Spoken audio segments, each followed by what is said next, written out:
Hello everyone, welcome to tech Sharmit. आज के session में हम HTML से रिलेटेड एक और टॉपिक कवर करेंगे, जिसमें हम देखेंगे कि किस तरह से हम फॉर्म इंक्रिप्शन टाइप को यूज करते हैं या फॉर्म ENC टाइप एट्रीब्यूट क्या होता है। ये हम इस पर्टिकुलर सेशन में डिस्कस करने वाले हैं। इससे पहले वाले सेशन में हमने फॉर्म मेथड के बारे में पढ़ा था कि कौन से डिफरेंट डिफरेंट फॉर्म मेथड्स हमारे पास होते हैं। और उसके बाद में ये जो सेशन रहेगा हमारा, ये एक कंटिन्यूशन में रहेगा प्रीवियस सेशन की। तो अगर अभी तक आप लोगों ने पहले वाले सेशन नहीं देखे हैं तो पहले आप उनको देख सकते हो, क्योंकि जो पूरी प्लेलिस्ट है एक प्रॉपर सीक्वेंस और सिंक में है। और अगर आप उसको सिक्वेंशियली फॉलो करोगे तो आपके लिए और भी ज़्यादा इजी रहेगा किसी भी ऑनगोइंग टॉपिक को समझना। ठीक है, क्योंकि जब ये सब एक दूसरे से कनेक्टेड है तो हमें पहले, जैसे आज हम बात कर रहे हैं फॉर्म ENC टाइप की, तो उसके लिए ये मैंडेटरी है कि आपका जो फॉर्म है वो सबमिट होना चाहिए पोस्ट मेथड से खाली। ठीक है, तो उससे पहले आपको ये भी पता होना चाहिए कितने टाइप के मेथड्स होते हैं, कौन से मेथड होते हैं, कब कौन सा यूज करना होता है। अगर ये सब पता होगा तो फिर आप इजीली इसके साथ में एएनसी टाइप भी अप्लाई कर पाओगे। ठीक है। और एक चीज और आज से हम स्टार्ट कर रहे हैं कि जैसे आप में से हो सकता है कुछ लोग किसी इंटरव्यू के लिए प्रिपेयर कर रहे हैं या मे बी कोई एग्जाम के लिए प्रिपेयर कर रहे हैं। तो उन सब के प्रैक्टिस के लिए हम क्या करेंगे, यहाँ पे एक क्वेश्चन डेली पुट करेंगे। तो आपको बस वो क्वेश्चन का आंसर कमेंट सेक्शन में पुट करना है, जिससे कि अगर हो सकता है बाकी लोगों को उस चीज का आंसर नहीं पता तो वो डायरेक्टली वहां से रेफरेंस ले सकते हैं। और साथ में इससे आपकी भी डे टू डे प्रैक्टिस होगी, क्योंकि हम बहुत सारे ऐसे कॉन्सेप्ट पढ़ रहे हैं सीरीज में जिनको रिवाइज करना बहुत इंपॉर्टेंट है। तो अगर आप ये क्वेश्चंस का आंसर दोगे तो आपको भी वो चीज़ रिकॉल हो जाएगी। तो आज के लिए बस एक सिंपल सा क्वेश्चन है, ज़्यादा बड़ा आपको आंसर नहीं लिखना, बस आपको शॉर्ट में उसका आंसर लिखना है। जैसे यहाँ पे हमने क्वेश्चन रखा है, how many types of form method are in HTML buttons. ठीक है, तो ये चीज़ हमने लास्ट सेशन में डिस्कस की थी। तो अगर आपको इसका आंसर नहीं पता तो आप पहले वो देखकर उसका आंसर फाइंड आउट कर सकते हो और फिर शेयर कर सकते हो। और अगर आप लोगों ने पहले वाला सेशन देखा और आपको इसका आइडिया है तो आप डायरेक्टली अपना जो आंसर है उसको शेयर कर सकते हो कमेंट में, जो बाकी लोगों की भी हेल्प करेगा। और जिनका आंसर सबसे ज़्यादा सही आंसर जिनके आंसर आएंगे उनके प्रोफाइल को भी अपन स्पॉटलाइट करेंगे, हाईलाइट करेंगे कमेंट सेक्शन में भी। ठीक है। ओके, तो स्टार्ट करते हैं आज के टॉपिक को। पहले हमने यहाँ पे देखो हेडिंग लिखा हुआ है HTML बाय टेक्सचर में, तो उसके अलावा यहाँ कोई बेसिक, बस बिल्कुल बेसिक सा सिंटेक्स ही है। तो इसको सेव करते हैं, ब्राउजर को रिफ्रेश करके आउटपुट देखें तो HTML बाय टेक्सचर में लिखा हुआ आ रहा है। अब हम फटाफट से कोडिंग करते हैं। तो हमें क्या करना है, एक फॉर्म बनाना है सबसे पहले। तो फॉर्म से पहले यहाँ पे लिख देते हैं H1 H2, एक हेडिंग डालेंगे यहाँ पे। और कौन सा एट्रीब्यूट हम पढ़ने वाले हैं, form form ENC type attribute, attribute इन HTML फॉर्म्स। ठीक है, फॉर्म्स के टर्म में पढ़ना है इसलिए यहाँ पे लिख दिया फॉर्म ENC टाइप एट्रीब्यूट इन HTML फॉर्म। अब हम फॉर्म बना लेते हैं, तो फॉर्म यहाँ पे क्रिएट हो जाएगा। इसको पहले क्लियर करते हैं एक बार। फॉर्म फॉर्म आ गया। अब इस फॉर्म के अंदर हमें सबसे पहले तो एक्शन टाइप स्पेसिफाई करना होता है। ये सब चीज़ अपन पहले डिस्कस कर चुके हैं कि एक्शन टाइप क्या होता है, क्यों हम ये स्पेसिफाई करते हैं। तो यहाँ मैंने डाल दिया TSPGM10। एक इनपुट फील्ड हमें चाहिए यहाँ पे, तो एक इनपुट फील्ड बना लेते हैं जिसका टाइप रहेगा टेक्स्ट। और इसको एक नेम असाइन कर देते हैं। नेम इसलिए कि बाद में अगर कभी हम इस वैल्यूज को एक्सेस करेंगे तो हमारे पास ये नेम काम आएगा, तभी आप इसकी वैल्यू को एक्सेस कर पाओगे। ठीक है। अब एक बनाते हैं बटन नॉर्मल, या डायरेक्टली अपन अपने पास टोटल थ्री टाइप के फॉर्म एक्शंस होते हैं। तो वो हम इसमें डिस्कस करेंगे कि कौन से थ्री फॉर्म टाइप हमारे पास है। ठीक है, तो स्टार्ट करते हैं अभी। जैसे फर्स्ट वाला मेथड अगर, ठीक है, तो हम यहाँ पे फर्स्ट मेथड के बारे में लिखते हैं पहले। तो फर्स्ट मेथड जो है वो रहेगा application slash x hyphen www hyphen form UR। एक काम करते हैं, इसको यहाँ पे हेडिंग में पुट कर देता हूँ जिससे आप लोगों को ये नोट करने में इजी रहेगा बाद में। ठीक है, तो यहाँ पे हम लिखेंगे H2 form ENC type, form ENC type.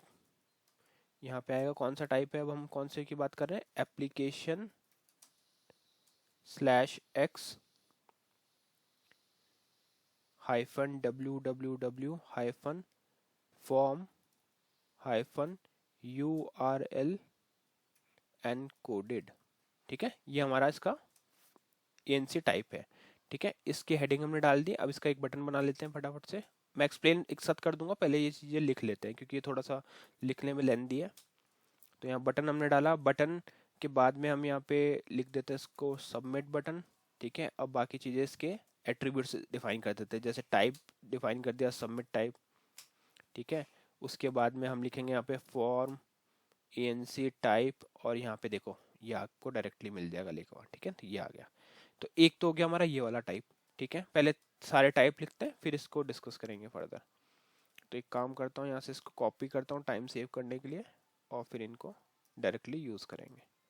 ठीक है, तो यहाँ पे जो सेकेंड फॉर्म टाइप रहेगा हमारे पास वो रहेगा multi part slash form data. तो इसको भी लिख देते हैं यहाँ पे multi part slash form hyphen data.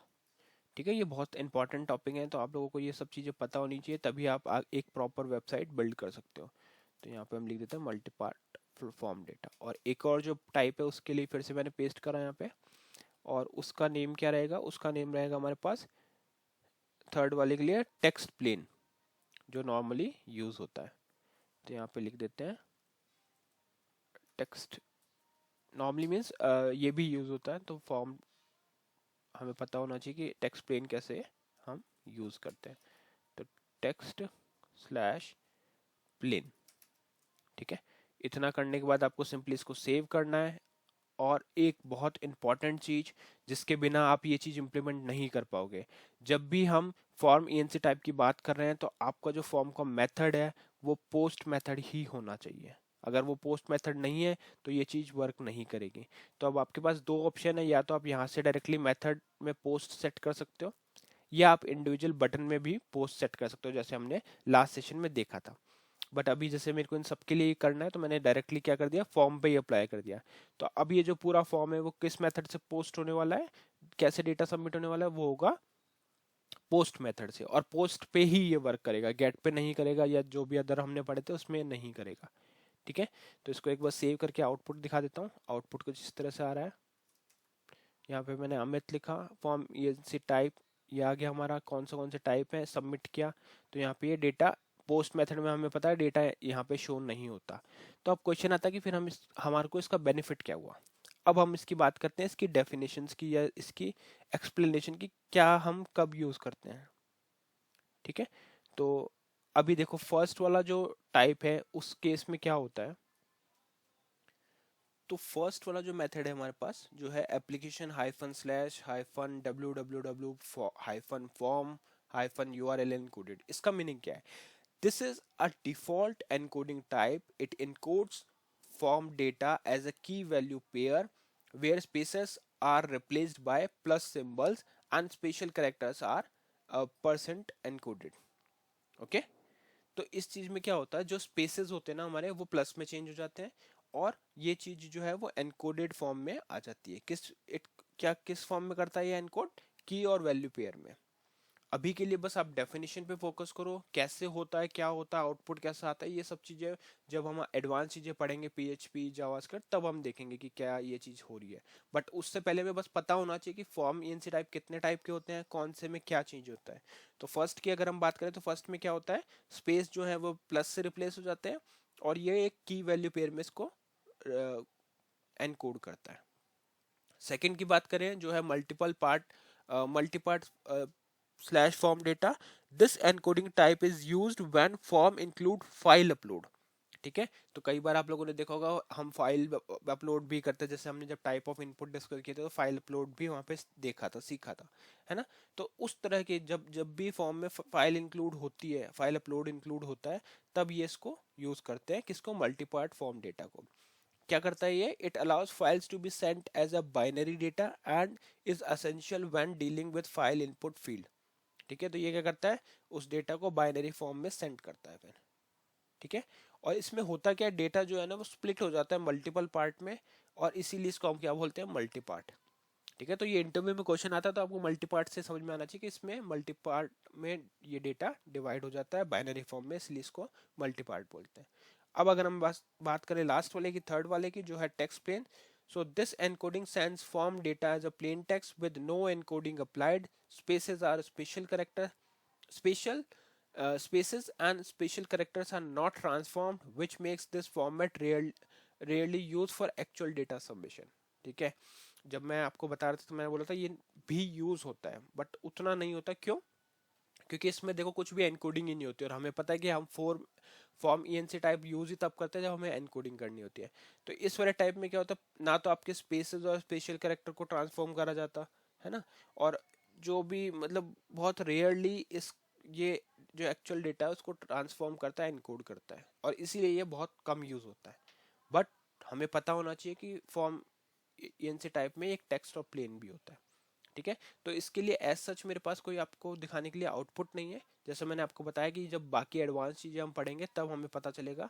बस इंपॉर्टेंट की पॉइंट्स यही है कि यहाँ पे देखो, यहाँ पे डेटा अपेंड नहीं हो रहा, मतलब हम यहाँ पे पोस्ट मेथड यूज कर रहे हैं। तो ये वर्क होगा सिर्फ पोस्ट मेथड के लिए। पोस्ट में हमारे पास तीन टाइप के ईएनसी टाइप होते हैं, एप्लीकेशन वाला, मल्टीपार्ट और टेक्स्ट प्लेन। तीनों का आपको मैंने पर्पस बता दिया, कब यूज करना है, क्यों यूज करना है, क्या इसमें कंडीशंस होती हैं। तो आई होप आज का ये पूरा टॉपिक क्लियर हुआ होगा। और अब मैं आपसे रिक्वेस्ट करता हूँ कि आप इस वाले क्वेश्चन का आंसर कमेंट सेक्शन में पुट करें, जिससे बाकी लोगों की भी हेल्प हो। ठीक है, तो आज के लिए इतना ही था। नेक्स्ट सेशन में बाकी टॉपिक डिस्कस करेंगे। So thank you for watching टेक्शन में।